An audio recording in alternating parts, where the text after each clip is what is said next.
तुरंत प्रभाव से अब तक एक व्यक्ति को डिटेन किया है, लेकिन कार्रवाई और जल्दी हो ताकि गलती की सज़ा तुरंत मिले। बजरी का मामला है, इसमें मुझे लगता है कि सरकार को कड़ा कदम उठाना चाहिए।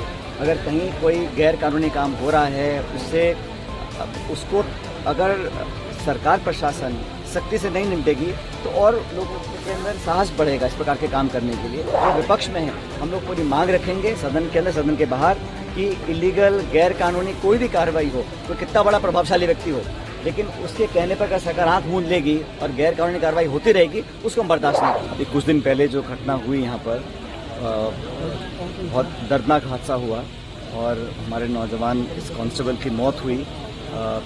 इसकी मुझे लगता है कि पुलिस को, प्रशासन को, सरकार को एक गहन, निष्पक्ष और एक ऐसी जांच करानी चाहिए जिससे पूरा तथ्य सामने आए।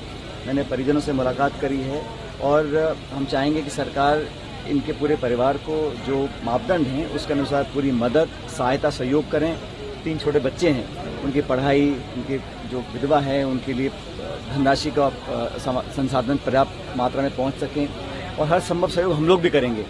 लेकिन मुझे लगता है कि इस प्रकार का अगर हादसा हुआ है तो अलग प्रक्रम है, लेकिन अगर कहीं और कुछ अंदेशा जो परिवार को है उसका भी खुलासा होना चाहिए, लेकिन जांच के बाद होना चाहिए। तुरंत प्रभाव से अब तक एक व्यक्ति को डिटेन किया है, लेकिन कार्रवाई और जल्दी हो ताकि गलती की सज़ा तुरंत मिले। और कोई व्यक्ति भी हो, मैं मानता हूँ चाहे ये जिला हो या प्रदेश हो, देश हो, कहीं कोई व्यक्ति गलत काम अगर करता है तो उसको उसके अनुरूप सख्त से सख्त सज़ा मिलनी चाहिए और लोगों को न्याय मिले। हमारी पूरी संवेदना पूरे परिवार के साथ है और उम्मीद करता हूँ कि इस प्रकार का प्रकरण कभी दोबारा ना हो इस जिले प्रदेश के। राजस्थान में ये पहला मामला नहीं है, टोंक जिले में भी इससे पहले कई मामले सामने आ चुके हैं। राजस्थान में तो दर्जन आते हैं, धौलपुर, भरतपुर, करौली। ये जहाँ तक ये बजरी का मामला है, इसमें मुझे लगता है कि सरकार को कड़ा कदम उठाना चाहिए। अगर कहीं कोई गैर कानूनी काम हो रहा है उसको अगर सरकार प्रशासन सख्ती से नहीं निपटेगी तो और लोगों के अंदर साहस बढ़ेगा इस प्रकार के काम करने के लिए।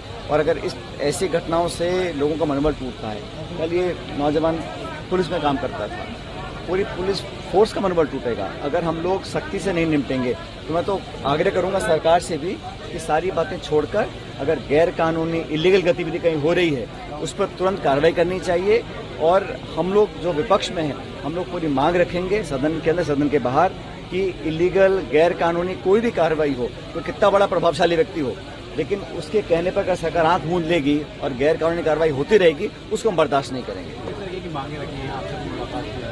इन्होंने जो कहा है कि तीनों छोटे बच्चे हैं, उनकी पढ़ाई के लिए सरकार खर्चा उनका उठाए, शहीद के दर्जे की मांग रखी है, उसकी भी जांच सरकार को करनी चाहिए, कैसे उसको हम दे सकते हैं रहने के लिए मकान, उनकी जो धर्मपत्नी है उनको आर्थिक मदद और उस इलाके में जो जो उनके लिए हम कर सकते हैं पूरा सहयोग हम लोग भी करेंगे। लेकिन मैं चाहता हूं कि सरकार भी तुरंत प्रभाव से इस पर कार्रवाई करे और संवेदनशीलता दिखाते हुए इस पर लोगों की मदद करने का, इस परिजन की पूरी मदद करने का काम करना चाहिए। कश्मीर में 5 सैनिक शहीद हुए हैं, बड़ा आतंकी हमला हुआ है। अब कल जो कठुआ में हुआ है, इस प्रकार के आतंकी घटनाएं लगातार बढ़ रही हैं और मुझे आश्चर्य है, सुप्रीम कोर्ट ने निर्देश दिया है केंद्र की सरकार को कि सितंबर से पहले जम्मू कश्मीर में विधानसभा के चुनाव कराने हैं।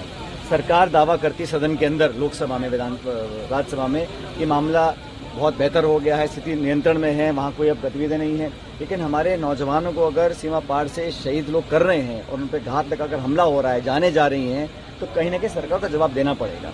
हम तो उनकी शहादत को नमन करते हैं जो फौज की वर्दी पहनकर देश की सरहद पर खड़े होकर हमारी सुरक्षा कर रहे हैं, लेकिन सरकार को तो कुछ करना पड़ेगा ना। इस प्रकार गतिविधि बढ़ रही है, आप दावा कर रहे हैं कि हम लोगों ने कश्मीर को बिल्कुल स्थिर कर दिया, हम आपको दिक्कत वाली समस्या प्रॉब्लम नहीं है, और ऐसे आतंकवादी घटनाएं अगर हो रही हैं तो ये बहुत बड़ा मुद्दा है। और मुझे लगता है कि इसको हम लोग चाहेंगे सरकार इस पर अपना स्पष्टीकरण दे, जवाब दे और सख्ती से कार्रवाई भी करे।